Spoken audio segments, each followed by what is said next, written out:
All right, guys, have I got a treat for you this week? We've got Dr. Natasha Janina Valdez Solomon. She, well, I kind of go through her history at the start of the podcast, so I don't want to double, double the all the information up right off the bat. But she is a clinical sexologist. She's got a doctorate in human relations, and for sexual human relations, she's an expert in the field. She's had her own radio show for years. She's been on Howard Stern. But I'll get through all of that, and this is a podcast you don't want to miss. I can tell you, I was extremely lucky to have the opportunity to get her to come down here and do the podcast. Mary and Wynn and I interviewed her. Wynn Stalkup is a friend of the family. Kevin didn't show up for this one, but Wynn filled in his shoes ably and let me embarrass him, take a shot at him at the end too, so it all worked out good. But this is a neat podcast. It's a topic I got to tell you, I was pretty intimidated going into it. I had a lot of inhibitions, but Dr. Natasha is super nice, super outgoing, super open, super. I mean, we couldn't have been. She couldn't have made us more at ease with the topic, and and helped our amateur podcast ways through the interview. So, it's as a podcast you don't want to miss. She is truly extra usual, and we are excited to present this to you. Again, I'm going to give a shout out to the people I'm calling my sponsors. I don't really have a sponsor yet, but DDP, always shout out to him and his DDPY program. Check it out. Go to ddpy.com or ddpyoganow.com. No, I think the other one's ddpyoga.com, but it's a life-altering experience. You ought to check out his program and his nutritional plan. Second one is freshandrico.com. Chef Torres does meal prep for the health conscious. You order them on Thursday, the week before, and he delivers them personally. It's got to be here in the area, the Ellis County area or surrounding area. But if you're looking for ways to lose weight or supplement your income or just ease of use with the meals, Fresh and Rico is the way to go. Lastly is Bert Kreisler. I always give a shout out to him. Check out his Secret Time special on Netflix.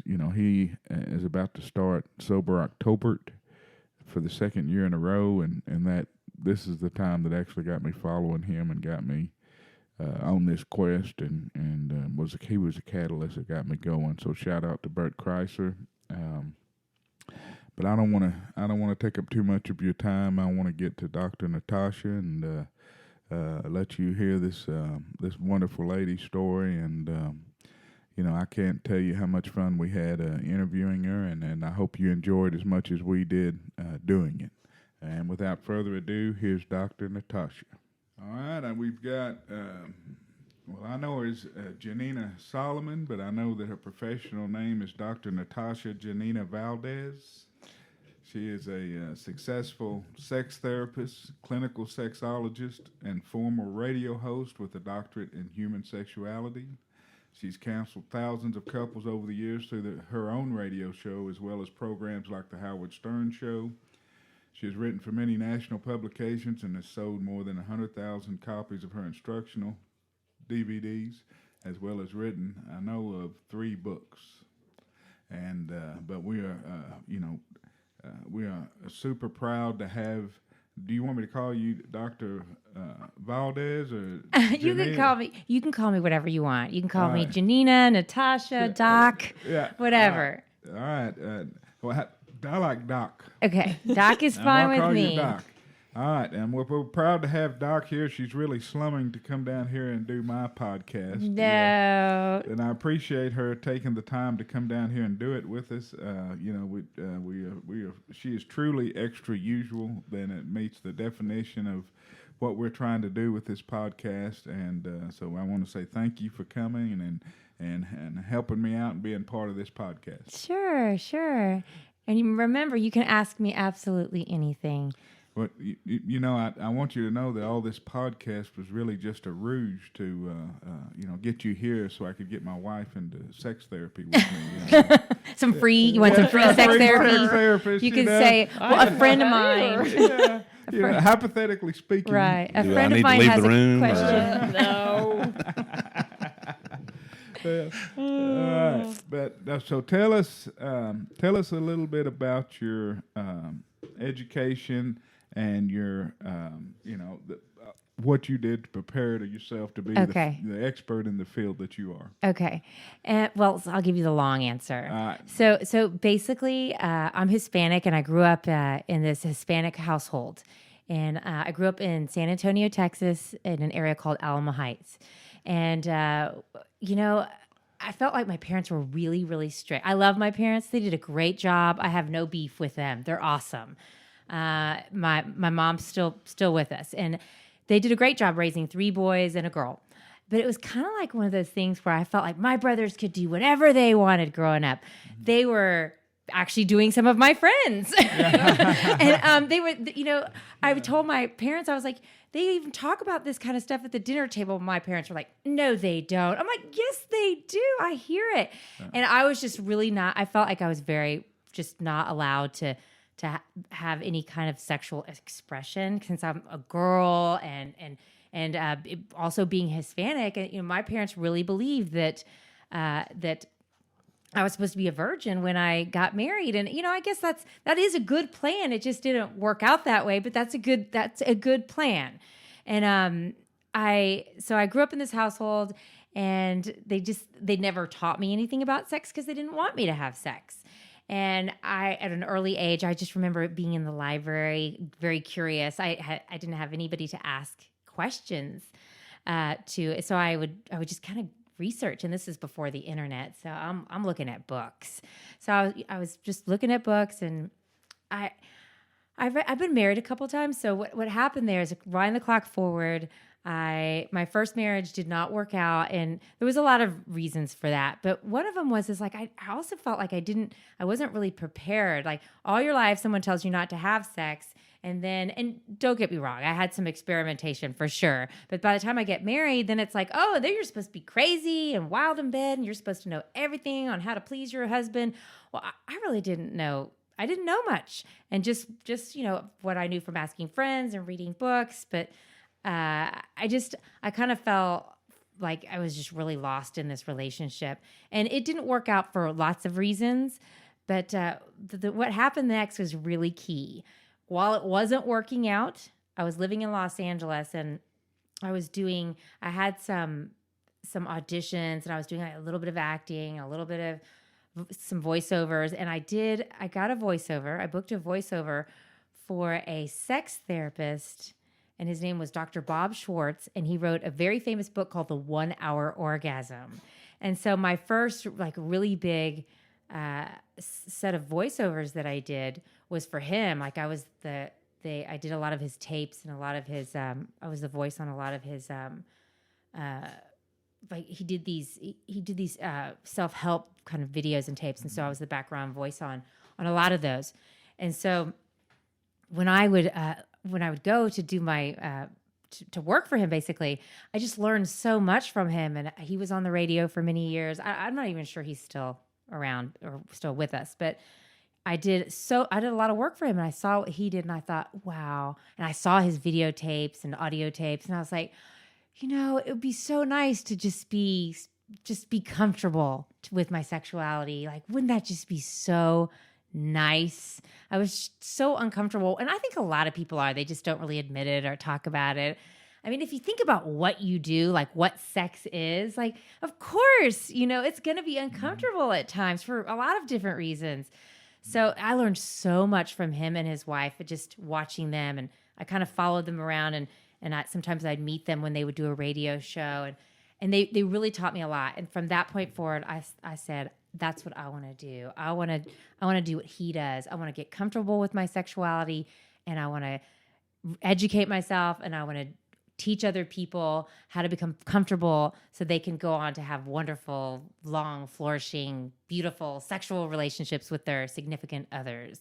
And I went to school at the same time. So I went and got a doctorate from a school called it's out of San Francisco. And I got a degree my first degree was in clinical sexology. It's basically just the study of sex. But that allows me to see people.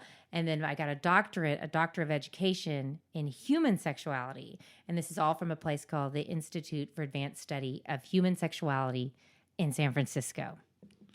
So that was the long answer. Yeah, no, that's good. That's good. And I also saw you went to the University of Texas. Yes, my undergrad, I went to University of Texas. I did. And graduated with a Bachelor of Arts. Yep. I studied art. And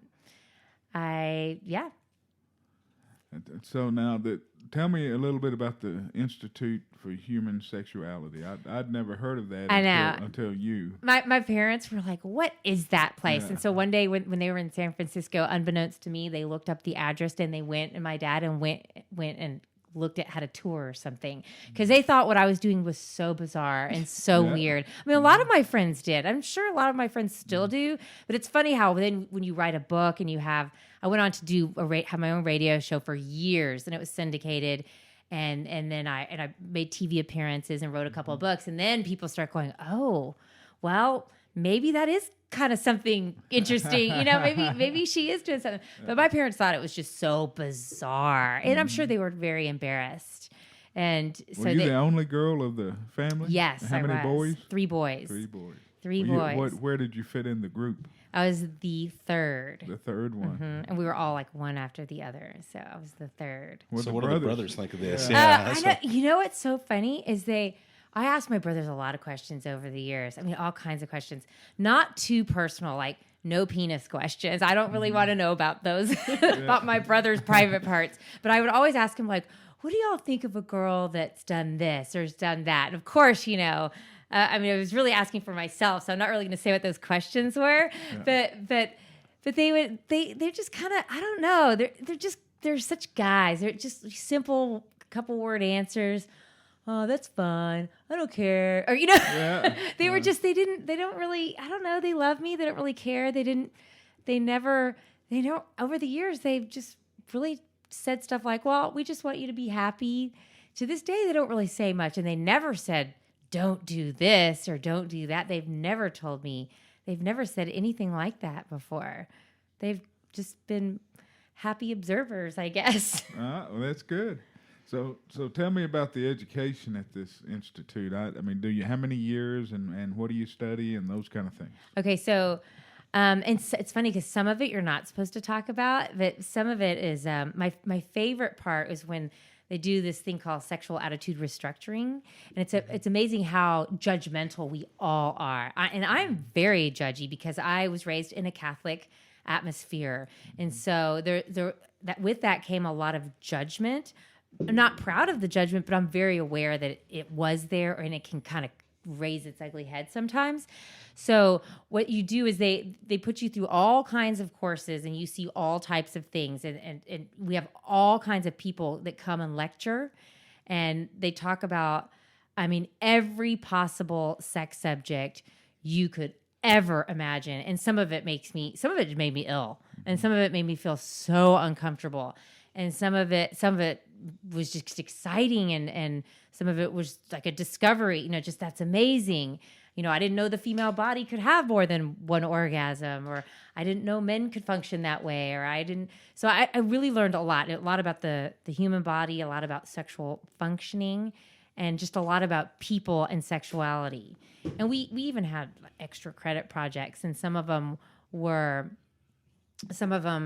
remember they had this list, and I can't remember everything on that list of things that we could do, but it was like, study 5 women and ask them, their most intimate questions, or study 5 men and ask them, the most intimate questions you can think about their sex life, and then come back and report to us, like what did they say, or ask them about, maybe ask the next 10 men you meet that you feel comfortable asking this, ask them about erectile dysfunction, or ask women about their vaginas, and see what they tell you. I mean, so it really, there was no stone left unturned after I got through this program, but it took me for my clinical degree, it took me several years, probably a little over 2 years, because I was kind of going back and forth from LA. For my doctorate degree, it took me probably almost 5 years. And I had to write, instead of a thesis, I did what's called a special projects. And it went in front of a board, and I had to have a person that I was assigned to. And I had probably 7 or 8 rewrites. I was pulling out my hair. And for that, I studied 100 men in the Los Angeles area. And I came up with over 100 questions to ask them. And then it was a survey. I did a survey part. And, what were the questions? Oh, I should have brought it in. Yeah. They ranged from just everything, like, let's see. It was mainly about the way they sexually functioned and stuff. But it'd be, the easy one would be, how many sexual partners have you had? How long do you last? How important is it for your significant other to have an orgasm? Have you ever had sexual experiences with a man? It just was, there's so many in there. It just covered really kind of a long. Were they anonymous? It was completely anonymous. Yeah, I remember some of their faces. No, it was completely anonymous. Yeah. I never took a name down. I never took a phone number down. It was just like, and there was an age range between, they were all adults. I don't deal with anything under the age of none of my therapy has dealt with children. Everything I do has to do with adults. And so I'm trying to think what the youngest would probably be in their 20s, and the oldest is probably in their 60s. And the reason so you're supposed to uncover something that's never been covered before to get to, usually like when you do a thesis or get a doctorate. And so what I uncovered in there is I uncovered some drug use. Like, do you use drugs to enhance your sex life? And that could mean anything. It could mean prescription drugs or whatever. So at that time in LA, this drug came out. It was called GHB. And so that was known as a date rape drug at the time. So what I uncovered, and this was just a kind of a fluke but what I discovered was that there was a group of the guys that I was studying that had used GHB to enhance their sex life. And they did give it to other women they experimented with it sexually. And then, I also asked them too, whether they had sex with a woman against her will, things like that. It was I'll have to bring it in sometime. Well, what was the, I guess the most surprising result of that survey to you? By then, nothing surprised me. By the time I got I got to my thesis, you'd said it all. I'm serious. Nothing surprised me. And I actually, even a couple years later, because what I did is they said that the people that were kind of assigned to me, so they had to watch me because I was already like on the radio, and I was already a personality, and so they kind of made it harder on me because they wanted to make sure I got things right.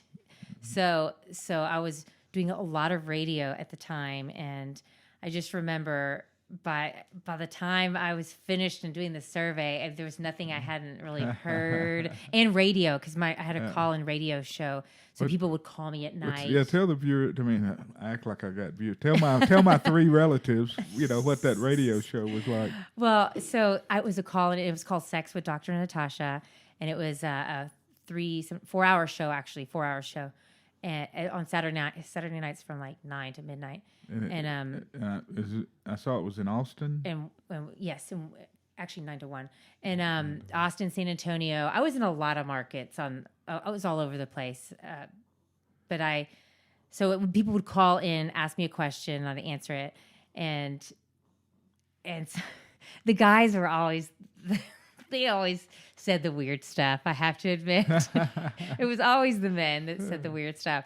Although over the years, though, I have had some women who had some bizarre questions. But I think the weirdest, one of the weirdest ones, and I think this was in the newspaper. So this one guy, the only way he could get there, and so we're in mosquito country, right? Okay, so y'all, you won't relate to this, but you could relate to this because there's so many mosquitoes around here, right? It's Texas. Well, so this guy, the only way he could get there was if he laid outside and sprayed all of his body with off, except for that area. So I guess he just liked to be bitten. Ew. On that one part. Isn't that weird? That was so weird. That was That's so weird. weird. Well, I guess I guess it's the bumps and the relief of the bumps later. I don't know.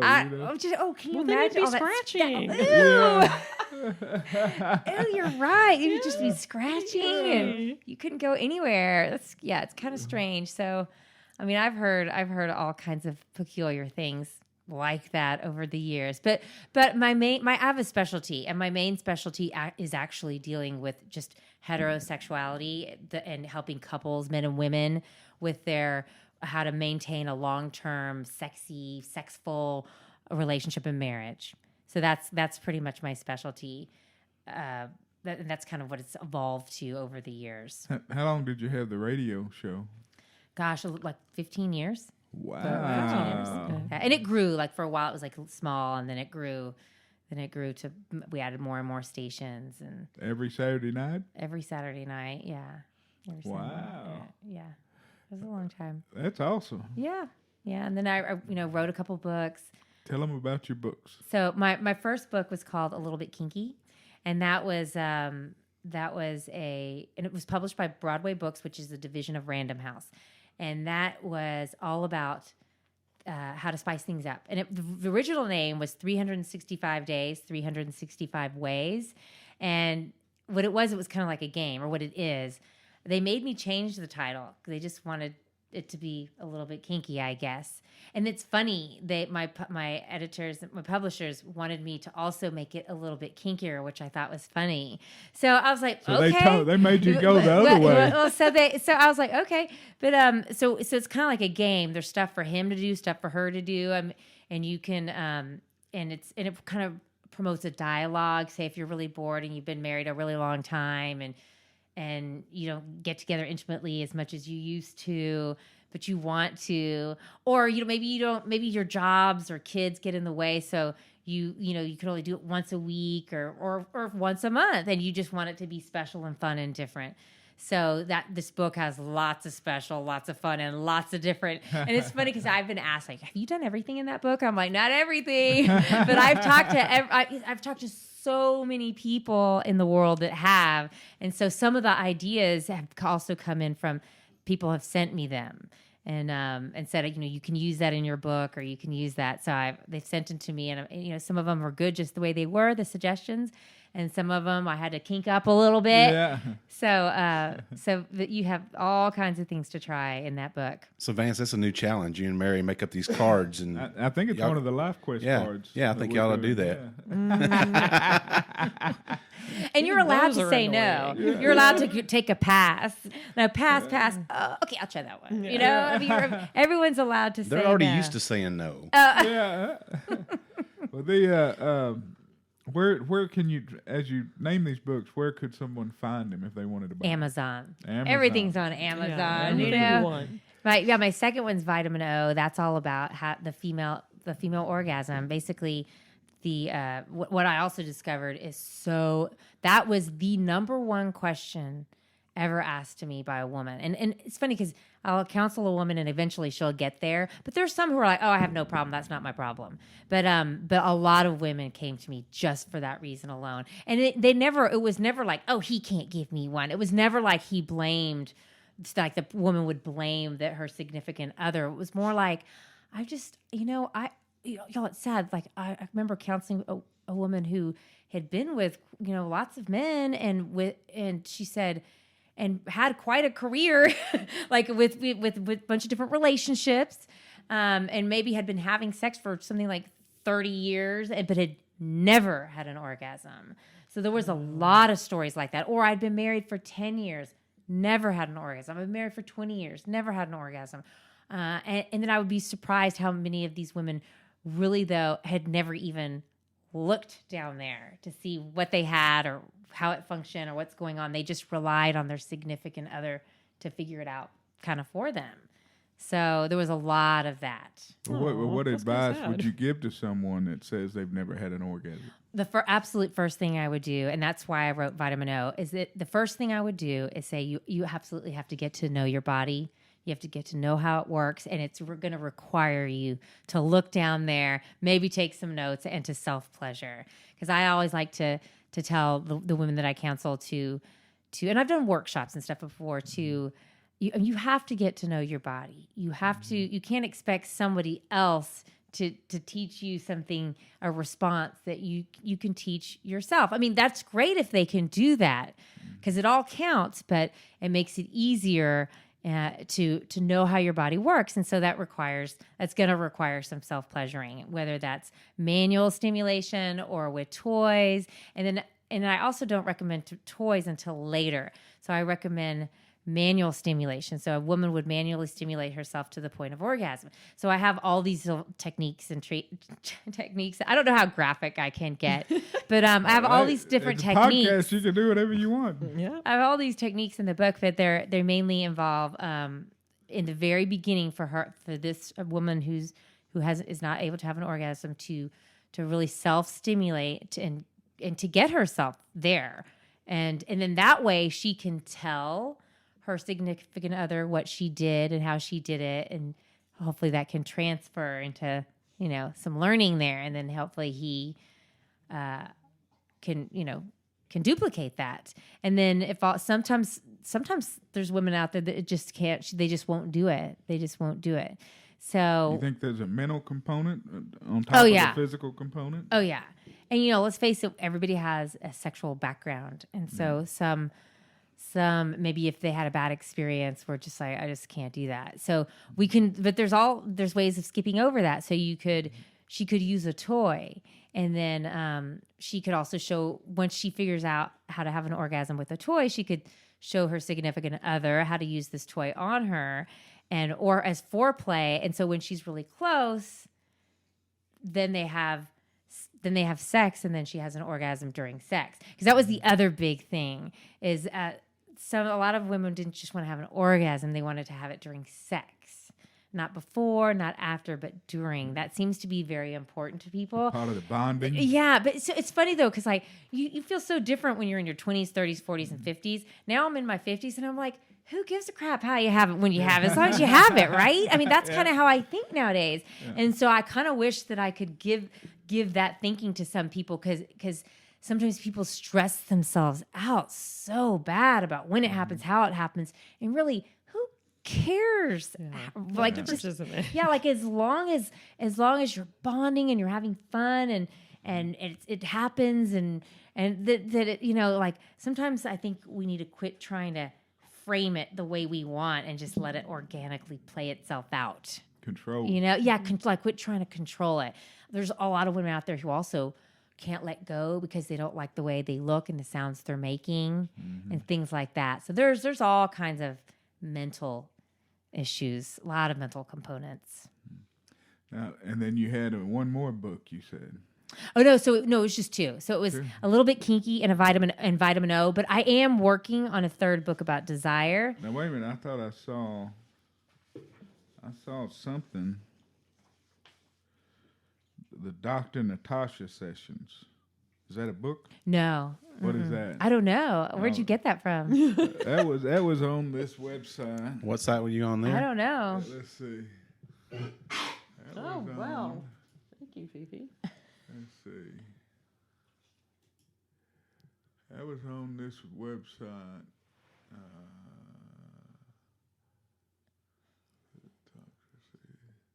Yeah, if I didn't see her sitting here, I would ask what you've been doing here lately. Yeah, this one here, it was on this website. Down here it talks about books. and it lists the Dr. Natasha sessions. I have no idea what that is. So sometimes, so I've caught people using my name before, and so there was only see those people really don't have. I don't know who DSR is, so they don't really Dating have skills review. Yeah, they don't really have the. I'd have to look and see who. I kind of quit doing it a long time ago because it costs money, Yeah. So to find out who's been using my image and some of my information. So I don't know who that is, but that's not. I mean, what they're saying. And see, I'm not even 5'8". I'm 5'3". So see, I'm saying someone has taken my, and those are my pictures. They gave you 5 inches. Yeah, they did. You could probably spend every day, all day, yeah. trying to get rid of these people. Well, So when I was on the these- radio, are it these got qualifications became correct? member of ASEC, yes. Member of that, yeah. Of SS Society for the Scientific Study of Sexuality, yes. Board certified by the American College of Sexologists, yes. Those are right. So, But tell us what those what ASEC and SSSS is. One of those I've kind of dropped off of too. They're just like when you become. They're just sometimes good to become members of these organizations so you can keep current on what's happening in the sex industry, I guess, or with studies. sex. Yeah, because they in different studies. So and they'll send you like different courses that you can take. Technically, there isn't a license to be a sex therapist. There's no licensure. So if someone tells you I'm a licensed sex therapist, there's no licensing in Texas. So I was reading last, there might be in Florida, but so what you do instead of licensing to give yourself credit, that you kind of join these little groups and then so people can kind of review you or look and see like where does this person come from? So what have they done? And I mean, like I see there's little different ratings and stuff there, but there's no rating. But I don't see where it says Dr. Natasha Sessions. Maybe I don't know what that is. Yeah. Something they made up. Yeah, probably just something they made up. I'm sure they're trying to sell something, maybe. Well, it's a dating skills review, the #1 men's source for dating, sex, and relationship advice. I know. Well, so I was telling you. They're billing you at $200 an hour, I saw over here. Well, hopefully they're not using somebody else to give the advice because I don't even do that anymore. I was going to ask you if you're still doing How it. easy it is for somebody to just steal your... Somewhere on here I saw... No, it is. And you know what? I remember there was a couple, I had filed a couple lawsuits and then I really got tired of paying for it. And now since I'm not on air anymore. And that was really when people kind of like take you and then they want to use it for their product to sell their product. It was a lot of that. And I did give permission to 1 or 2 people where their sites were educational. So I said, yeah, you can use it. That's fine. So, but I don't know who those people are. Well, I'll take them off. So you need to But get I off did. Of that one. But I used to have. Cause we were talking about this earlier. I did have a website. Well, it was drnatasha.com. And after I had my son, who's now 11, I took it off, and I kind of semi-retired. So what I did was my plan is after he goes away to college, then to maybe come back and do something. But I was just in LA, and I have been. There's a group out there that's been trying to find a show for me to do, and I'm only interested. I'm not interested in network stuff. I'm only interested in something like Netflix or Amazon. I don't want to deal with advertisers because advertisers get really weird about the sex stuff, and it gives them too many rights to judge you and pick on you, and I can't stand that. I had enough of that by most of my life. So I love the Netflix. I like what they do there. And you can, I don't know. We'll see what happens. But And I cut you off, but you had said you were starting a new book or working on a book or something. oh right, so my new book. Well, it's in the works, but it's about desire and basically what I've noticed over time. And this is something nobody wants to talk about and nobody likes to talk about. Is that, as you get older, I mean, nobody in this room has sex every day. Come on. I mean, you know what I'm saying? As you get older, Sleep. I mean, yeah, like we, I talked to somebody of like a really famous, I can't mention their name because about what I'm about to say to them about them, but I talked to a famous rocker and his wife, and they're just kind of happy, just kind of at the end of the day watching a good show, maybe eating some donuts and just hanging out and then going to bed. But intimacy really changes as you get older, and the frequency of sex changes as you get older, and the type of sex changes as you get older. Maybe it's, but it doesn't mean it has to. But I just believe that as long as both people are happy, then really that's all that matters. It doesn't matter if you have sex once a year or once a week or 3 times a week. As long as everybody's happy, then that's all that really matters. People always try to pin me down for the number, especially young people. How much sex are we supposed to have to be healthy? How much sex are we supposed to have? I know my neighbors are having more than me. No, but you're not really supposed to compare yourself. I always say to compare is to despair, because you know what I mean? If you start comparing yourself, then you're going to think something's wrong with you or that you're inadequate. So that's not a good idea. All right. Now, I also saw that you owned a sex shop in Austin. I did. Can you tell us about that? So, so it's called 365 Days, 365 Ways.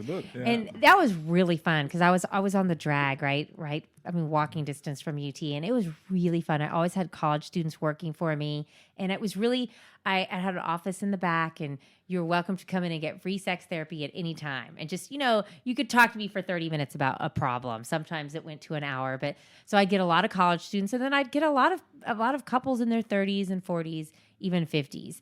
And it was just fun because I really felt I got to connect with people of all different age groups, and they would come in for books or toys or they just wanted to spice something up. And an easy way to spice up your sex life is with a toy, and it doesn't have to be some crazy toy. You could just buy, like, my favorite toy to always recommend for people to start with. My next question it's called a bullet.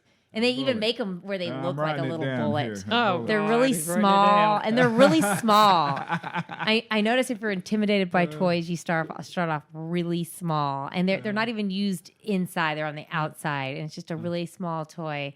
And so it's really, people think they're for women, but it's really for men and women. But if you ever, this is what everybody needs to know about toys that vibrate in men.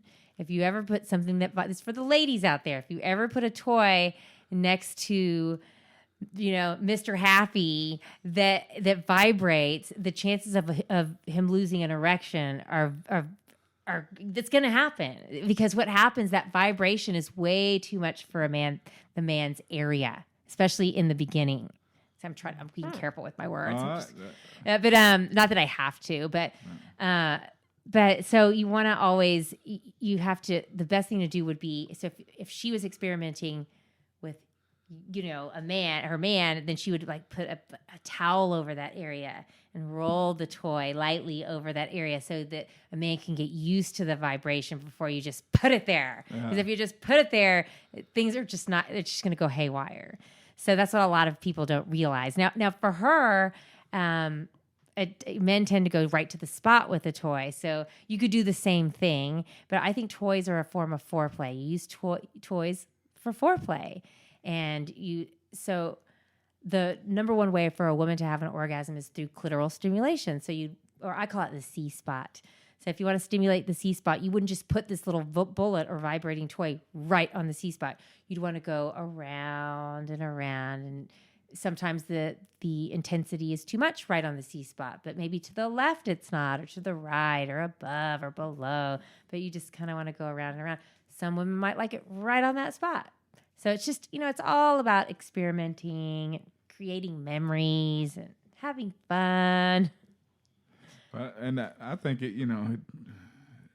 different days you like different things, different. Oh, absolutely. There is no one way, one set. I mean, and there is, okay, I'll tell you something personal. All right.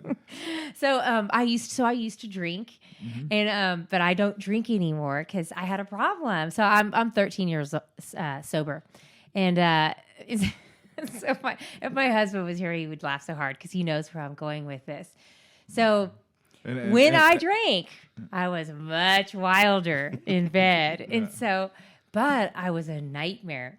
I was just a nightmare. I was a nightmare. I fought a lot with my husband, and I just was crazy. I was not I became an unstable person, and I can laugh about it now, but it was not funny. And I'd pick on him all the time, and I'd pick fights, and I would wake up the next morning and he'd be like, "Are you okay?" And I'm like, "Yeah, I'm fine. What?" And he's like, "You don't remember?" I'm like, "No, what?" And so by the time I start remembering, then I'd start drinking again. So it was a horrible cycle. But after that, after I got sober, I was like, "Honey, I'm kind of boring now in bed, aren't I?" And he's like, I was like, "Just tell me the truth." He didn't want to tell me that. And he's like, "Kind of." We had Crazy Wild, and now it's like, I mean, he was kind of afraid to tell me. And I was like, I know it's something I need to work on, but believe it or not, I mean, even though I'm a sex therapist, I have issues too. It doesn't make me infallible. So that was like one of our issues for a while. So I was like, okay, I need to just like become more confident in the bedroom. I'd kind of lost my confidence without the booze. I was like, I just was not as confident. And so I've done like the easiest way I've done, like I brought toys in, I bring toys in here and there. And then, but it's funny. I have my way. I have this one way that I like to do it 90% of the time because it works. It's completely satisfying. And that's just the missionary style position. I just love the missionary style position. It works for me every time. And I'm perfectly satisfied. And so I asked him, I said, that's my favorite thing to do. Is that okay? I mean, do I have to, do this or that or the other? And he goes, no, but every once in a while, it'd be nice if you were, on top. And I was like, okay. Now, does that mean, because, I always like to know what I can get away with, right? Yeah. And I was like, is that like once a month? Or is that like once every 6 months? Or what? So he's like, once a month. And so, I mean, it's almost like I need to know specifics. But the reason I'm telling you all that is because so does your significant other. Like you might be doing things that your significant other loves or hates or is not telling you, or you're going through all this trouble and you don't have to. So that's why a dialogue, and I'm not looking at you for, I'm just looking at all of you, but you, that's why a dialogue is so important. When people get married and get together and they have sex, you really should be able to talk about everything, no matter how uncomfortable it is.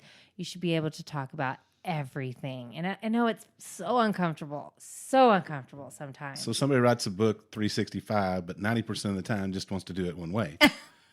Well, no, that's what I evolved into in my 50s. No, when I was in my 20s and 30s and 40s, it was almost like I needed more experimentation. But in my 50s, I've evolved to where I just really like it, missionary style position and some toys here and there. But so, you know what I'm saying? Yeah. So that's my level of experiment. That's where I'm at today. So, but no, when I was not that in my 20s, 30s, and even 40s, I wasn't like that really.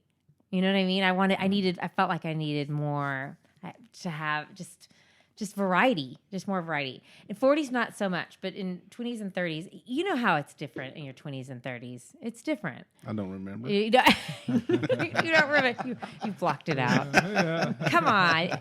But sex in your 20s is going to be different than sex in your 50s. It's just it, or your 60s, or you know, as you get older, it does change and it is different, and nobody really talks about that. And people's levels of desire they wax and they wane, and they things just change. How long did you have the sex store? Oh, I had the sex store for it was probably a good 6 or 7 years. And then what I did was the first spot was down for the drag at UT Austin, and then I moved it to South Austin, and that was still a really good spot.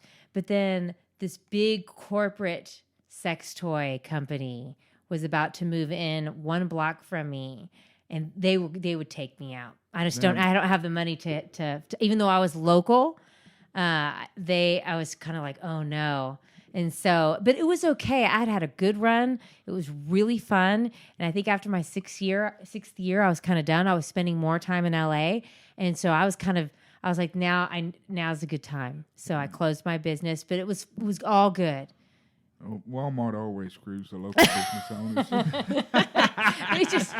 they just got more firepower than I have. Yeah. All right. So you've done we've talked about the radio show. I want to know about Howard Stern. Okay. Tell me, when did you do it, or how many times, and that kind of stuff. Okay, so I've been on Howard Stern, let's see, gosh, I know 2 times for sure. It might have been a 3rd time. So the first time she's somebody I know. We were booked on there to go in there, and we had this special machine it's kind of like an ultrasound machine, and he wanted to see if the G-spot really existed. So we went. Being Howard Stern? Yes, Howard Stern wanted to see if it really existed. Yes. So to get on that show, our shtick was we get on there, and I give her an examination on air with this little camera and show him where the G-spot would be. So the G-spot inside a woman is roughly 2 to maybe 3 inches inside on the upper front wall.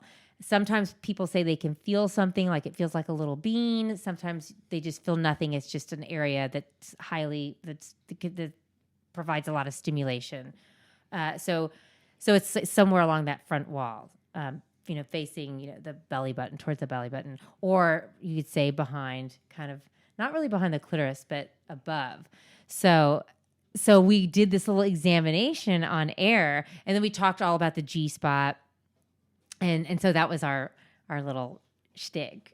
And what was the results of your examination? It was good. I mean, we just showed him where it was. It was funny. And I was so worried that he was going to ask me to show my breasts, but he didn't. Yeah. And here's the weird thing, because the girl that I was with was a porn star. And here's the funny thing. I could tell she was irritated, because I can't explain it, but it was kind of like, this sounds weird, but he was really nice to me and all this stuff, and I was so afraid he was going to ask me to show my whoops. That's okay. And I did not. I just didn't want to go there. I didn't know what I was going to do. I was really glad that he didn't. I can't remember if she did it or not, but I don't know. I think she got weirded out because I think she wanted all the attention on her. I think and it just wasn't. It just was. We both got fair amount of attention. It was fine. But I just sensed something weird from our interview. She was that the porn star was kind of irritated. Or she wasn't the star. She wasn't the star. Exactly. So that was the first time. What was Howard Stern like? Oh, he was awesome. He was funny and nice. And he's not like that off air. And how I know is a year or 2 later, I went to a party in LA, and he was there, and it was a small dinner party of about 15, 20 people. And he was there. And it was after he was divorced, and he was his new, Beth, I think, his new wife. So she was there, but they weren't married yet. And he was really shy, and he has his hair, he's really tall, and he had his hair hanging in front of his face, and he kind of, how when tall people think they're too tall and they kind of lean over a little bit, he does that. And I remember I was behind him, and he goes, "Oh, here, he gave me a plate, and it was like a buffet. It's like, you go in front of me." So he was polite, had manners, but he was really shy, and he was really sweet and shy and nice, and totally opposite of what he saw, on the air. Yeah. He turns on that microphone. He's a little feisty thing, and he pushes the limits a lot, and he goes all kinds of places. No, he was just completely the opposite. And so then the second time I was on his show, I was in New York, and I had done somebody else's radio show, and I was like, oh, I didn't like the way that went. And I was like, I'm going to call Howard and just let me listen to him and see who he has on the air right now. And it was Norm Macdonald. And I was like, oh my gosh, this is, I like Norm, but I was like, this is really boring. And so I called over there and I was like, this is Dr. Natasha and your interview with Norm is so boring. I was like, I need to come and you need to have me on and I need to fix it and spice it up for you. And y'all, they invited me up. I was like 3 blocks away. I was 3 blocks away and I came and I went up and I spiced up that interview and we just talked about all kinds of things. Isn't that funny? That's perfect. Did you fix Norm? Yeah, oh my gosh, y'all, Norm got red. He got blush. He was blushing and I was kind of teasing him and I just don't think he knew what to do. Like he was just out of his element a little bit. That's what it seemed like to me. He was just kind of just didn't really know what to do. He was intimidated. Yeah, I don't know. I have no idea. Funny. But yeah, but he's awesome. He was a really, really nice, fun person. I like Howard a lot. Now I've also saw somewhere. I hope it's not a mistake on like that other one that you dated Mick Jagger. Oh, no, that's not a mistake. So during my super wild phase, this was the drinking phase. The drinking phase. I can blame everything on my drinking. So let's see. I quit drinking when I was 39. No, yes, 39. So everything before that, I have a really good excuse for. So let's see. When I was 32, 33, hold on. I was 33. And I think Mick was like 54, 53. So I just ran with a really fast, wild crowd. And so my girlfriend knew so in his band, not Keith Richards, what's the other guy? He also had to get sober. There you go. Name some of the members of the band. So it's Mick, it's Keith, not the drummer, it's the other guy. The bass. He's a guitar player. Oh my gosh, I'm just completely drawing. Look up the Stones. Completely drawing a blank. But my girlfriend knew this guy, and this guy also they almost lost him to alcoholism. So he's now sober too, like me. And his name is, where is he? Members, let's see. Members of the Mick Stones. Jagger, Brian Jones, Bill Wyman, Charlie Watts, Ronnie Wood. Ronnie Wood. Okay, so my friend was really good friends with Ronnie Wood. See, we're all getting old because we can't. I know y'all knew that at one time. At one time. Are we all in our 50s? Played the saxophone. Yeah. Oh, wait, I'm see, 53, you know what I'm talking about. Things slow down, even the brain. Yeah. Especially the brain. Especially the brain. And see, the brain is what gives our body the messages. So some of those messages don't quite make it My in messages aren't getting time. there. So, or they don't make it at all. They get lost somewhere. So my friend was really good friends with Ronnie Wood, and so she's like, "Do you want to come with me to a party?" And this is so funny. So I go up to this party, and I really didn't know who was going to be there, and I was like, I was looking around. So it was Mick and Ronnie in this corner to the right, and Mick was sitting on the couch, and there was all these like 1, 2, 3, 4, 5, 6, 7. There's probably like 8 girls. And they were all fawning over, just all wanted to be with Mick and sitting next to Mick. And I was over here Mick was on this couch in the middle and I was on the couch to the right. And I was like, I just wanted to throw up. And kind of like, I was just like, oh my gosh, that's so gross. And y'all, I didn't think he was attractive. I could care less. And of course, what does he do? He becomes interested in the only person that is not interested in him. And it wasn't a plan. I was really not interested. And he's like, hey, come here, sit on my lap. I know. Isn't that just kind of gross? So I was like, no, I don't think so. And then he kept bugging me. And he kept bugging me. And I knew, I was like, oh, I've gotten myself into this weird thing because I'm not playing a game. I really am not. I'm not into him. I'm not playing a game. I didn't have a boyfriend at the time, but that's not the point. I just wasn't into him. So, and so he talks to my girlfriend to come talk to me. And I'm like, Lisa, I'm just not. And she's like, okay, I'll just tell him. And so of course that made it worse. And then he's like, oh, okay, well just sit by me. If you won't sit on my lap, sit by me. And so I did sit by me, and he goes, why won't you sit on my lap? I was like, because that's weird. I don't want to. I don't even know you. Yeah, and you're a total stranger. I don't even know you. And then I was like, and plus I haven't shaved my legs. and he just looked at me. Anyway, so we all hung out for a little while and drank, and other people smoked pot. And, and they all did that. Yeah, but that was 13 yeah, years ago. it was a long time ago. And then lots of drinking. And then I was like, I'm ready to go. And so I wanted to go home. And so I went to the door, and I noticed that they made some people leave. And so it was only me and my friend and a couple girls left. And I'm like, oh no, I'm out of here. And so I left. And so, but I could tell, like, somebody said something to disperse the other women. So anyway, so they took off, and I did too. And my friend gave him my number, and he called me every day for a very long time. And so after maybe 3 weeks of calling me every day, I have to admit, I was like, wow, okay, Mick Jagger's calling me. I finally, I started to think that way. I was like, wow, he's calling me. And so I went out with him. He'd call a lot and he'd hang up. But the reason I knew it was him was because it was from the Four Seasons. And then I asked him, I was like, is that you calling me from the Four Seasons? He said, I can't do a Mick Jagger accent, but he said, yes. She's like, you can never be too careful. That's what he said. But I knew it was him because, I don't know anyone that's staying for that long at the Four Seasons. And that's where we were at this party. So then I did go out with him, and I went out with him for just a little while. I didn't even really know how long. And it was kind of fun. It was kind of exciting. But then I was like, I kind of felt like I was, I didn't feel, I don't know. I just kind of had more respect for myself.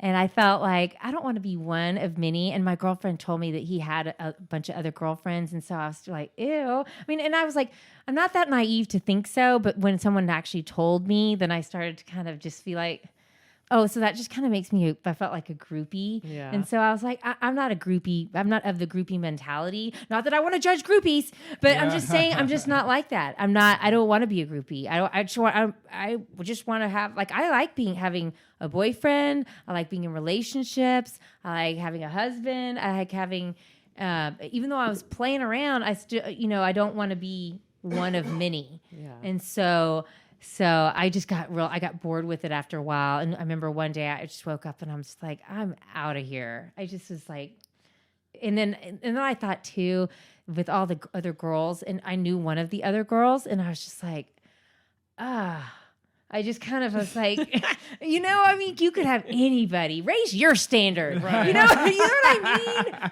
mean? I kind of felt like saying that. And so I was just like, I don't want to get anything either. So I was very lucky. I walked away unscathed. Well, that kind of reminds me to the next person. It also says you dated Charlie Sheen. I know. Okay, so here's the scary part.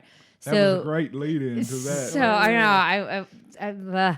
So what happened is this is a weird story. It's all true.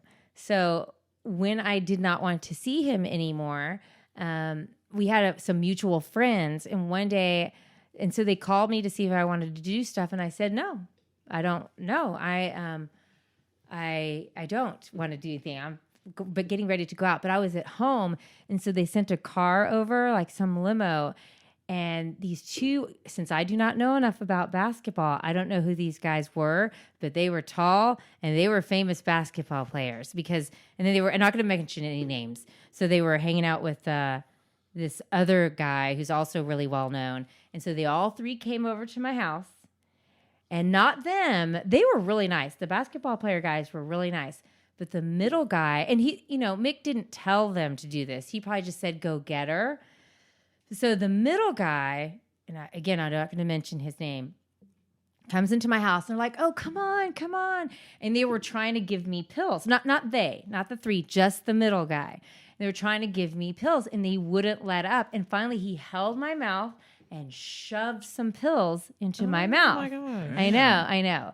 So he shoved some pills into my mouth, and I was like, oh, I'm in trouble here. And so I just pretended to take them. And then when we were walking out to the limo, I got them out with my tongue, and I spit them on the ground without anybody seeing. And I was like, holy crap, what's happening? And so I got in the limo because I felt a little, they didn't force me, but they pushed, I felt forced. Not the basketball players. These guys were nice.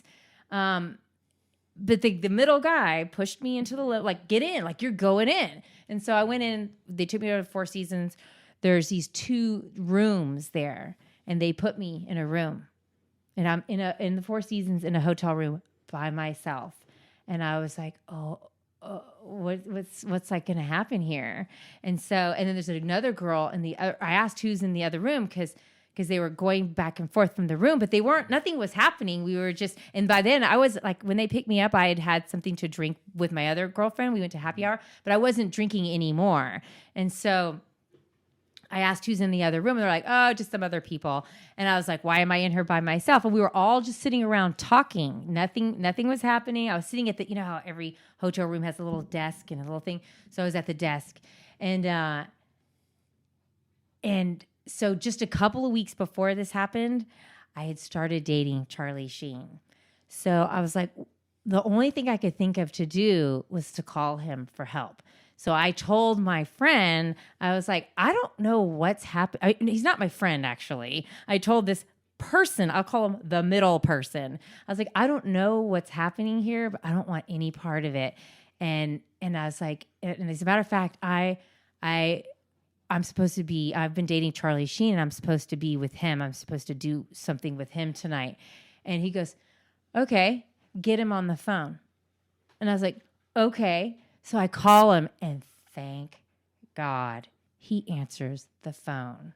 And I said, Charlie, you know, I explained to him the names that I knew. And I said, they have me in this hotel room and, you know, I know we're supposed to go out tonight and they're not letting me leave. I think I need some help here. I gave the phone to the middle guy and they had a conversation and then I was free to go after that. How screwed up is that? Wild. How screwed up is that? So then I left, went downstairs and Charlie had a car for me and then we went out on our date or whatever. But and for all, you know, I know a lot of people say all kinds of things about Charlie and he's a wild person and he's really a fun person.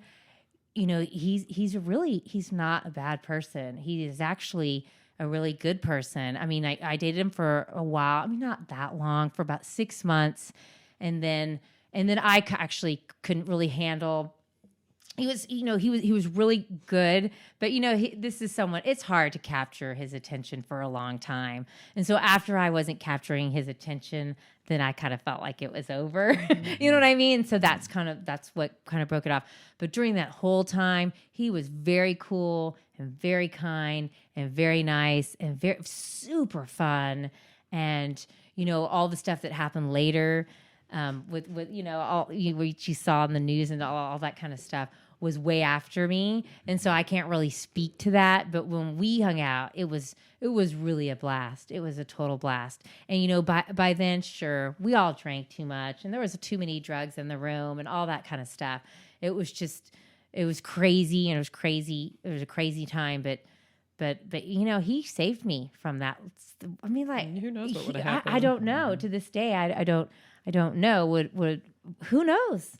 Who knows what would have happened? File a criminal? No, I didn't. I didn't because you know what?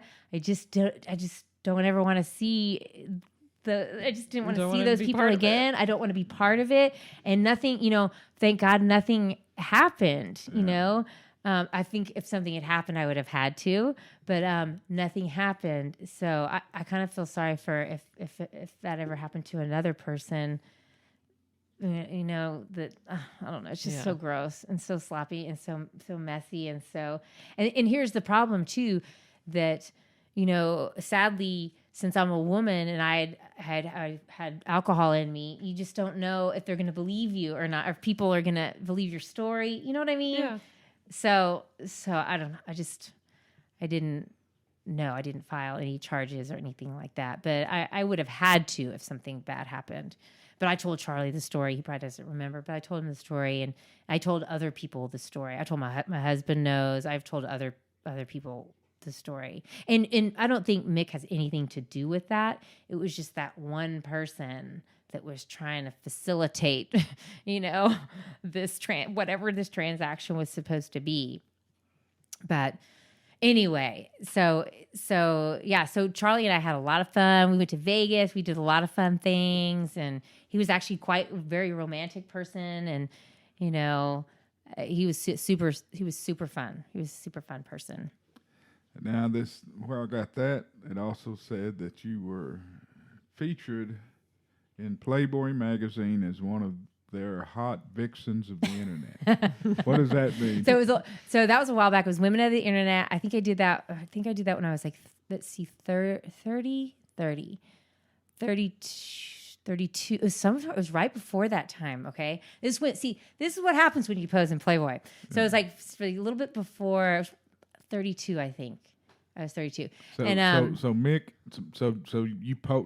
I posed in Playboy, and I don't think Mick knew that, but Charlie saw me, and Charlie told somebody he wanted to meet me. So that's out of the book. So that's how I met Charlie. And but I went out with Mick first, and then that was over, and then after that, Charlie was looking at it and saw it and said, "Oh, I want to meet her," and then that's how. That's how he dates. Like or he used to date. That's his shopping guide. Yeah, it was. You see how things are different? Because if we looked in Playboy and wanted to date that girl, there was absolutely zero chance. But you're Charlie Sheen, you live in L.A., bam. I can meet that girl. That's right. So that's how you can imagine how all that went down. But yeah, so it was Women of the Internet, and believe it or not, it was my idea. Because I've had some girlfriends from high school be like, "Why did you do that? Were you just on drugs?" I'm like, "No, it was actually my idea. I was promoting something," and I'm like, "How can I promote it?" And I don't really view nudity the same way maybe as others do. And I still to this day, it's not, I don't really want my kid to see it. That's why I took my internet presence off. Yeah. One day he might discover it, but I'm not going to tell him, are you? No. So you know what I'm saying? It's different when you have kids. Yeah. So once if I had a child, I probably never would have done it. But I'm in my 30s. I didn't even think I could have kids, by the way. And so I never even thought that would be an issue later on. But so it was my idea. I was promoting my website, radio show, and some stuff I was doing at the time. And so I contacted them. And then because of me, they decided to do this thing called Women of the Internet. And so I was one of them. And it was fun. It was interesting. I was really nervous. And so, I believe in God, right? So the day I did it, I had to go to the emergency room afterwards. And I was like, ooh, am I in trouble? I had the migraine of my life. I don't know what happened. I don't know why that happened. I don't know what that was, but I also made sure that I didn't do like a one leg north and one leg south kind of picture. I was to the side and I had stuff draped on me because they could tell I was like not gonna go like spread eagle. I wasn't gonna do that. They could tell, so I was like, I'm kind of from the side, and I could tell also they do a lot of airbrushing. I saw the pictures before and after, and they did so much airbrushing. I don't even think it really looks like me that much. I don't. And but I like the picture. It's so cute. My husband has it. I was filing something the other day, and I saw his stash of that. Of my magazine of that issue, and I saw it in this little, he had hidden. Maybe he shops there too. I know. Oh, babe, better not. but yeah, so that was a fun experience. But it was weird. At the end of the day, I had to go to one of those emergency places, and it happened to be right down the street from where I took the picture. And I was just like, oh my head. And the doctor goes, well, let me ask you. He's like, what did you eat today? And so I told him what I ate. He's like, well, what did you do today? And I was like, do I tell him what I did? And so I told him. You got to be honest with him. No, I told him, and he just didn't really do anything. And he goes, well, I'm just going to give you this shot. And so he gave me the shot in my butt. And in 15 minutes, it completely took the mother of all migraines away. So I don't know. Isn't that weird? Yeah. I was kind of like, oh, Stress and was anxiety. that the message? That's right. Anyway, but so what else do you want to know? Well, you've hit on it a couple of times. How has being a mother and having how old your son, Harrison? Oh, he's 11 years old. Having an 11-year-old, how has that changed how you looked at your profession and what you've done in the past? Okay, so I'm not going to lie, it has changed everything. Yeah. So what happened was we lived in LA, and I had a private practice there, and my radio show was everywhere. And then after I got pulled off the air, remember when Janet Jackson flashed her boob on at the Super Bowl? So after that, Clear Channel did a cleanup, and so I was part of that cleanup. And my show got taken off the air. I still did a lot of interviews, but my show got taken off the air. And then one time the radio station got fined because I described how to perform oral sex. Oh no! Now wait a minute! I saw that on the internet. Yeah. So, but that's not why I didn't get in trouble. They got in trouble, and I said, "Are you?" Even before I described it, I said, "Are you sure?" They wanted to get in trouble because sometimes radio likes to push the envelope. Right. They wanted it. They wanted the attention. So it was just kind of like a 2 strikes kind of. I'm out. Yeah. But it was fine. I was kind of ready. This is out there on Pop Sugar. Blowjob tips. 8 tips that will drive him wild. Yep, that's me. Yeah. So yeah, those. Why are you going through it so fast? Hang Those on. are from my book for sure. Those are from A Little Bit Kinky. That's from your little bit. Yeah, those are from there. And see, to me, that's fine because they're promoting my book, so they can put that. So I got pulled, and then so wind the clock forward a little bit. I get pregnant, or get married, get pregnant. Well, actually, got pregnant, got married. What we did is since I had been married before and my husband had been married before, we thought we decided let's just not get. We're going to try something different. I don't know what I was thinking really, and so we were going to do it in the reverse. And so I could not get pregnant. I tried for many years, couldn't get pregnant. And so we did in vitro, and I really lucked out.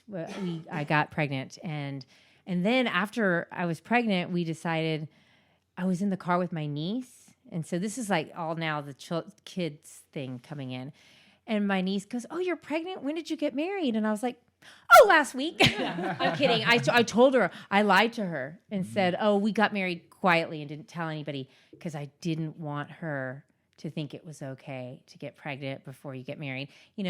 I just, in some situations that could be okay, but I just felt like all of a sudden I realized that some of my behavior doesn't really, might not reflect well with certain groups of people or young people or different people. So I told her it was a lie, but I told her, and then later on I told her the truth. So what we did is and I love my mother-in-law, bless her heart. She's not with us anymore, but we'd go to her house, and I'm about 3 months pregnant. And she'd be like, "When are y'all going to get married? I don't want no bastard running around here." She lived not far from here. Yeah, and I Susan. loved her little accent. And I mean, we would just laugh and laugh. And I know she meant it. And then my mom goes, "Well, I don't dare go near this." Because she knows all growing up, I hated to be told what to do because I got told what to do a lot.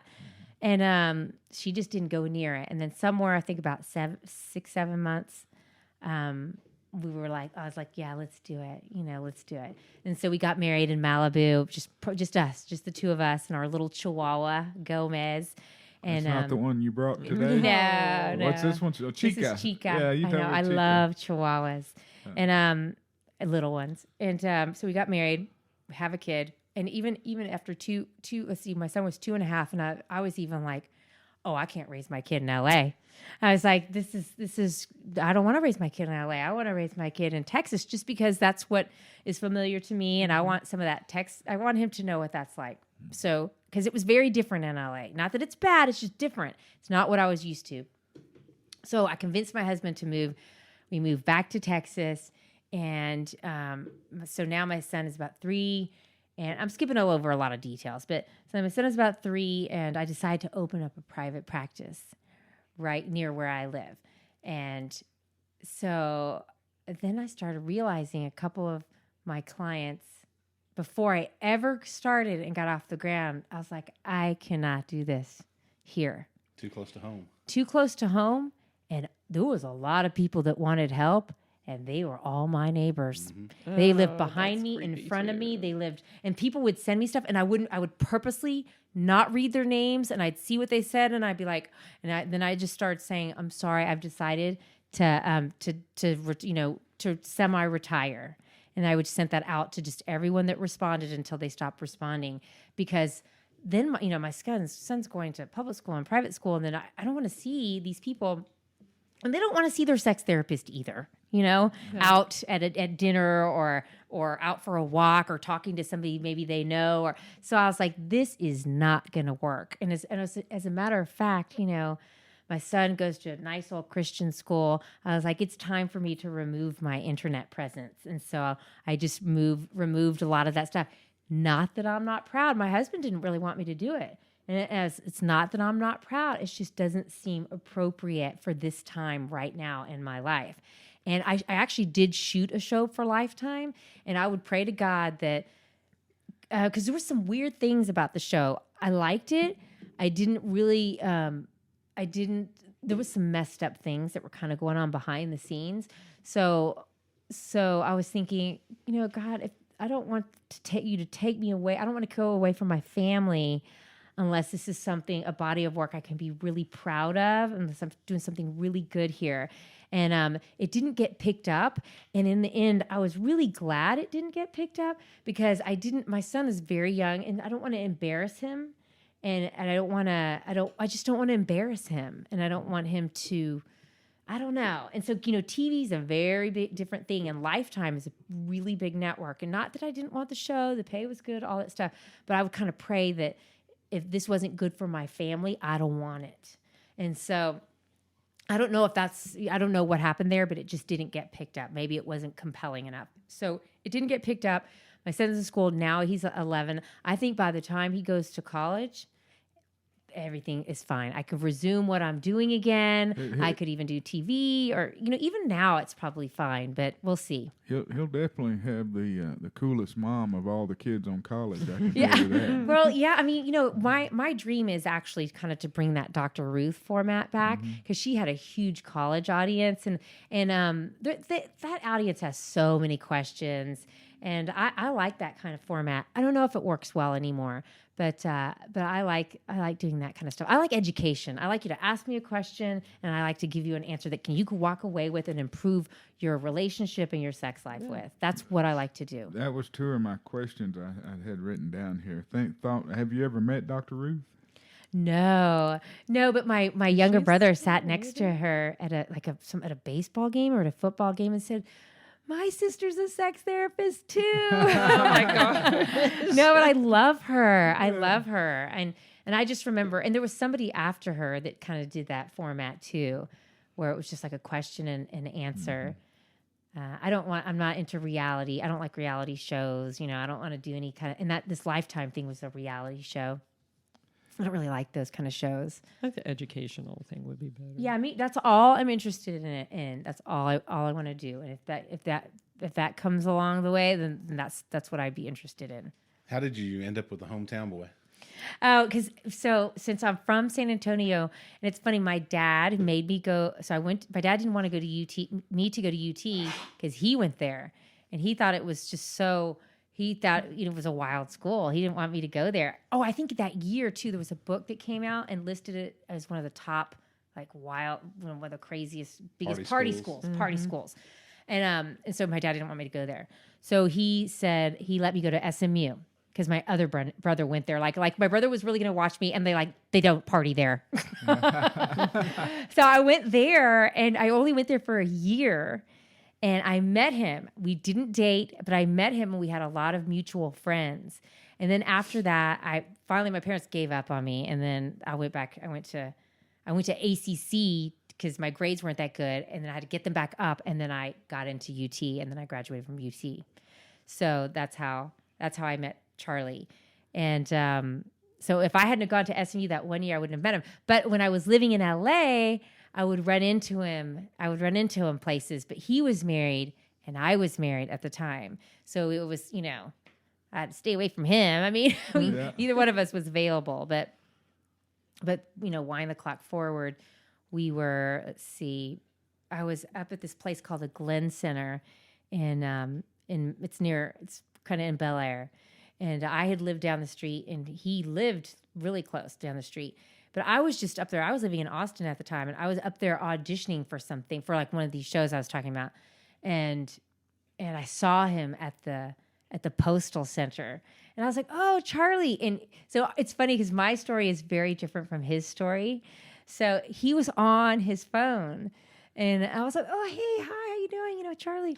And we waved, and he'd give me that sign, like when you have your hand on your phone to your ear, and then you're like, "Oh, 1 second." Yeah. That sign where you put your finger out, 1 second. And I was like, okay. So 10 seconds went by, and I was like, I'm waiting for no one. So I was like, I sent my fax there, and I was like, oh, well. And so I left. But apparently, and I did not do this on purpose, I left my fax there that I was sending. And so he took it, and then he ran out and followed me out to the car. And then we started talking, and he invited me over. And then we went on, we kind of hung out, and then we went on a couple of dates, and I wasn't sure. And then we went it was just like, I knew like by the third date that I just knew. He was just awesome. I just knew he was the one, the real one, the real one, the only one. And my mom said, "See, God was waiting for you to give you that baby until you found the one." The one. That's right. Maybe so. That's right. All right. Now I'm gonna jump around in my notes here. Okay. I was taking down notes to some things to remind me. You Yeah, got time for a few more questions? I got a few more questions. All right. What time do we need to get you out of here? Well, probably get 10 minutes. 10 minutes. All right. This is just for my curiosity. Have you ever read the Kinsey study? Oh, yeah. And there was people from that institute when I was in school that came over and would talk to us and do all kinds of great lectures. And it was just great. So, yes, I have heard of it. What did you think about that? Well, it's interesting because I love reading all the studies. Mm-hmm. And so much of it challenges me. Because did you see the movie? Yes. So when I saw the movie, and then like they were all sexually, experimenting, and then the Kinsey wanted to experiment with his male assistant, stuff like, I was just like, huh? So I'm not beyond thinking like, wow, this like all this type of sexual experimentation is it's interesting. It's not all for me necessarily, or but so you. There's just so much out there that some of it, and I'm not criticizing that he did that. I was just like, wow, they really go, all this experimenting is just, some of it's just a bit much. I don't feel like that you have to experiment a lot to be great in bed. I don't feel like you have to have a lot of sexual partners to be great in bed. I don't feel like you have to do a lot of different things to be great in bed. But it's nice to have like 3 or 4 or 5 things that you can kind of do, but I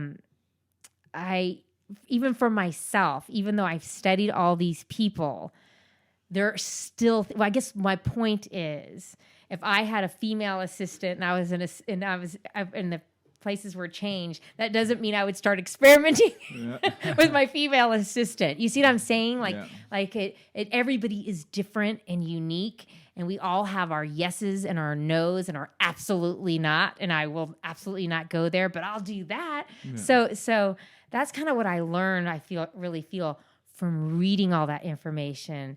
I get to know myself better, and I don't know. That's kind of what I get from reading all the stuff that I've read. Is it still kind of the benchmark or the test? I mean, the main study everyone looks to, or has there been a lot more thorough studies since? It was the most famous study to this day. Yeah. But there's another really good one called Sex in America. That one's really good. And tell us about that one. Well, it's it's been a long time since I've read it, but they cover a lot of the same things. But it's just. I don't know. It's more current. It's easier to read, but it's been too long. I can't remember a lot of their statistics, so I couldn't really describe. I couldn't really tell you what they revealed as compared to what the Kinsey. I'd have to skim through it real quick, but I just remember it's a current one. Okay. But there's a lot of other studies though that have been done, but Kinsey was just the most famous. And then they have the Institute in Indiana, I think, right? And so that's still there, and who knows what they're studying now. What now? If I'm guessing around the dates that you radio show and everything is that the internet has really blown up since you were doing this stuff. Oh, absolutely, because we were at the cusp. That's what I was thinking. So how has the internet changed either your field or your study or your opinion of the field? Well, it's actually kind of good but it's good and bad. It's good. It can be really good, and it can be really bad. So especially for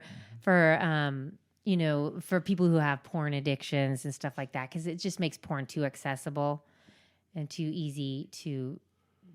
I mean, I don't even want to mention the sites, but there's just so many things. We have Pornhub.com. Yeah, right. Exactly. So we have all these blocks on our stuff at home because I don't want, because now I hear from parents, it's like, a really common story is my 10-year-old daughter or my 9-year-old son were on the internet, and this thing flashed up, and they poor little things, they couldn't help themselves. They were like, what's that? And they actually wanted to see it. They'd never seen anything like that before.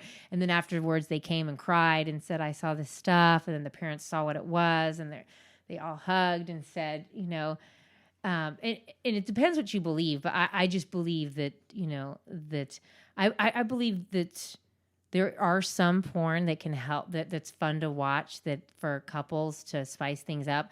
And there's some porn that's just awful, So, and then some can kind of desensitize you, and some, there's just so many different kinds. Like I tend to like the educational kind, or the kind where it tells a story and it's real slow and it's not super hardcore. So some can really desensitize men. Some can give men the idea, or women the idea that that's what women like, hard and fast and wham bam thank you ma'am and lots of partners and a bunch of stuff in your face. I mean, no, exactly. That's what I'm saying. It's like, that doesn't mean that's what a woman wants. Mm-hmm. So it's something to be careful with. And so that's one aspect. The other is that there's some good information on there, and then there's some not so good information on there. So it's good and bad. All right. What do you think about the Me Too movement and everything that's coming out of that? Okay, so I think it's there. I'm really kind of sick of it, actually, and but it's sad that, well.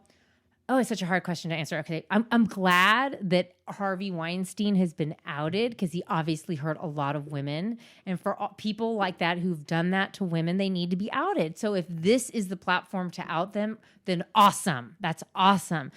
But there's kind of a but there. I don't know where it's going and what it's doing, because sometimes I think, well, if you're this movement and you really want to help, I mean, what about all these other, there's so many issues. There's so many, I'm not really sure where it's going and what it's doing, what they're doing today. So I guess I really can't comment of the future of it, but it's good that they have outed Harvey Weinstein and others. But I do think that there are situations where it can maybe go too far or be used incorrectly, or sometimes. Where does it stop? Yeah, and like for instance, and not to get political, but I read this really good book about Clarence Thomas, and so now what's happening with Kavanaugh, So what I don't like in this world, one of the things, there's lots of what I like in this world, and there's some things I don't like. But what I don't like is when all else fails, you pull out the sex card, whether it's true or not, and you use it. And that makes me want to vomit. And why can't people just be truthful and tell the truth?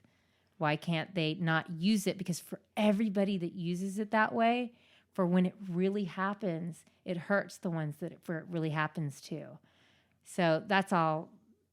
It gets such a big reaction. I mean, it's the fastest thing you can do. Besides the race card, pull out the sex card, and you get, it charges people immediately. Right. And there's people, because if you hate that person, you want to believe it and you just know it's true. But but then there's others who are just like, I'm so tired of that. And and then there's people they don't know. It creates that whether it's true or not, and then sometimes you just know it's not true. You know that someone just made that up because that's all you had to take that person down. And I just wish we weren't like that. Yeah. Because believe me, you don't. There's plenty of real stuff going on in the world today where women need help taking care of them. Women need help, exposing real stuff that has happened. There's plenty of that. And look at what's happening with sex slavery. There's plenty of stuff that's going on that's real that needs to be addressed. We don't need to be making stuff up or. Yeah. All right. What are you listening to any podcasts right now? Just yours. Just this one? So there's none out there that you would recommend? Yeah, oh no, I don't. I keep my media to I just listen to a couple things these days. You're the only podcast I listen to, and then I listen to some radio shows. I skip around. And then I listen to, I have to be careful with the news because it can be so depressing sometimes. So I watch a little bit every day and turn it off. But other than that, I actually really like Rush Limbaugh. I listen to him daily, and that's about it. That's about it. I've read so much about sex over the years that I haven't really seen like a latest book that's come out that's just that I've wanted to read. A lot of it tends to be, recycled information. So if something new and interesting and different comes out, I'm all over it. But I haven't really seen that happen too much lately. If someone wanted to get into the field to do what you do, what advice would you have for them? Well, no, it's a fascinating field. It's an interesting field, and I've loved learning all about sex and relationships and I don't know what you'd have to research. I don't know which colleges now offer now more than when I was in college. Now some colleges offer. So it starts with your human sexuality class and then it goes off from there. But I had originally thought that I was going to teach human sexuality classes on a college level. And so I am qualified to do that with my degree, but I'm not sure I want to do that anymore. It's like, that's something I thought I might want to do, but we'll see. It might be kind of fun. I don't know. I can see myself maybe like old with a cane and going out. Here's the vagina, and penis size does not matter. It doesn't matter. No, I don't know. But I would say the place I went to was called the Institute for Advanced Study of Human Sexuality. I don't really know. I think there's a place in Pennsylvania. There's not that many places where you can get a degree in sexology or human sexuality, or you can get degrees in human sexuality through some colleges. So it's just going to require some research. I haven't done it lately, but it's a great thing to go into. It's a lot of people will become therapists and then get a secondary sex therapy component, and so. That's probably what I would recommend. I'd always wanted to go back and become like a marriage and family therapist because I think it's a great marriage. To be a marriage and family therapist and then have your sex therapy component would be fabulous. So that's actually, if I could do it all over, that's what I would have loved to have added those degrees. What about, what advice would you have to young women? I don't know how many listen to my podcast, but I don't know. I listen to a podcast sometimes called "Guys We Fucked." Mm-hmm. Are you familiar with it? No. But it's Mary and I went. They're two comedians, and Mary and I went and saw their stand up at the Addison Improv. And it's called the Anti-Slut Shaming Podcast. Okay. And the crowd was just solid. 20, we were the oldest people. Yeah, 20 to 25-year-old young funny. women. How funny. And but I guess they resonate with the younger women, and I guess they don't have many outlets to go and ask questions to of things like that. What advice would you have to young women? Well, so let me ask you this though. Mm-hmm. So what you went to, what were they speaking to? What were they talking about? They didn't want Well, they wanted women to be able to say, "Yeah, I did that," you know. Yeah. Oh, okay, and it'd be okay. Yeah, it was an And I shouldn't be empowering. ashamed of it. Right. I should just say, Okay, yeah. so that's all fine and great, and I felt like that too when I was in my 20s, and when I was experimenting, I was really. It's interesting. I felt that way too when I was young, and I felt like I should be able to do whatever my brothers can do. Whatever my brothers can do, I should be able to. If they have a bunch of sexual partners, I should be able to have that. Can do anything a man can do. And that's all fine and great, but then you wind the clock forward, and now I'm in my 50s, and then I wish there's some people I wish I hadn't slept with for sure. Yeah. I wish I hadn't given myself to that person, and there's probably about 3 or 4. No, you know what I'm saying? It's like there's some things. It's not so much that I didn't necessarily do anything I didn't want to do, but it was more like. Sex is really more special than maybe you think it is today. Do you know what I mean? Like that, I really think that sharing of my body and your body, it's special. It's really special. And there was times where I gave it away and I made it not special. And I wish I hadn't have done that. And it's okay. I think when you live a life, you have some regrets. That's just living a life. And I have lived quite a life, and it's been great.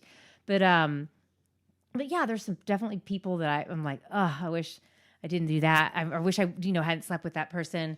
And so I would just say that it's to these young girls, and to me, it's just more special than, you realize. It shouldn't be like going to eat a cheeseburger. Do you see what I'm saying? Yeah. It should be, I think it should be special. So they might be thinking, I'm just getting off, or I just want to get off. And that's all fine and good. But, you can also give that gift to yourself. You can just get yourself there. You don't need a man to do that. And I would say pick your partners wisely and use protection. Use protection, pick your partners wisely. Today, I do not believe that it's good to have an enormous amount of sexual partners, because I believe today that there is a give and take, and there's like an unspoken thing that every time you're with somebody, they take something from you as well as you take something from them, and you give something to them and they give something to you. And it's like an energy thing, but I think it's also beyond that. So I think that, I don't know. I'm more religious these days too, but one of my favorite there's so many websites. Like the other day I gave this talk, and there's like Christians for sex toys. I mean, like, just because you're a Christian doesn't mean you can't have fabulous sex with enormous amount of variety and frequency and all that. So I've also, I've kind of gone over here to I don't want to say right, but I've gone in a more conservative direction, and I don't judge you that these are things like this is advice I would give I have a boy, so it's different, but if I had a little girl, I would just be like, value yourself. Whatever that means to you, just value yourself. Don't just give it away, and think about everything that you're doing. Just think, is that what you want to do? Or are you doing that so they'll like you? I don't think you should have sex with somebody so that they like you. And are you doing that to be popular? I don't think you should have sex with somebody so that you can be popular. So these are all things that eventually that will rip your self-confidence and your self-worth apart when you're in your 30s and 40s. As you get older, it'll gnaw on that. So everything has a consequence, I believe. So everything you do today can shape the way that you feel tomorrow. So just think about it. That's all. All right. Anything else? Anything else you want to? Anything I missed? Anything you want to talk about? I think that's it. Do you have anything to ask me? Good. Do you have anything to ask me? Well, Wynn wanted me to ask you, how do you approach your spouse if you really wanted to do something really freaky, That's not what I said. Well, I'll take the answer, but it's a really good question, though. It's a really good question. Wow. So this is what I would do. So there's a couple answers. Because believe me, everything you've ever thought of has really been done before. Okay? It's all been done before. It's all been done before. So you find it. So say, and I should give you, I should send you my book that's called A Little Bit Kinky. the other thing is there's all these things for couples to try that if you find something in there that matches what you want to do, you just say, here, look, it's in this book. Would you be interested in doing this? And that's all you have to say. You didn't have to describe it. You didn't have to. So find it in a book or find it on another couple tried it on the internet. Don't ask a friend, and show your significant other, look, I was looking at things to try and look what I came across. Would you be interested in trying this? So you got There it, you Wynn? go. Got it. I'll get you a copy of the book. Yeah, give me a copy of the book. It's got to be autographed, though. Okay. Not that this is what you were thinking, but I did get asked this a lot. I get asked a lot about threesomes and stuff. So I always believed if that's something you absolutely had to do, like you had to absolutely do it, like it was the be on end all, that it was something that you did before you got married. Because I will tell you, I've seen people experiment that way, and it just didn't do much for their marriage. And I've had couples come in and like it never works out. It is not working out because they did that, and I don't know what they were drunk one night, and they were, that you know the story from there. Yeah. All right. Well, Not doing it. Thanks, Vance. I appreciate you're that. welcome, Wynn. I know you're kind of embarrassed. Well, about I'm asking shy. things, Yeah. No, the safest three-way you could ever have is to Oh, no. is to purchase a plastic love doll and have her sitting right there. Gross. BPA free. BPA None of them are BPA free. You know that. You're just getting poisoned, even by your stupid plastic doll. All All right. right. Thanks for having me. Yeah, thank you for coming in. That was good. All right, we sure appreciate it.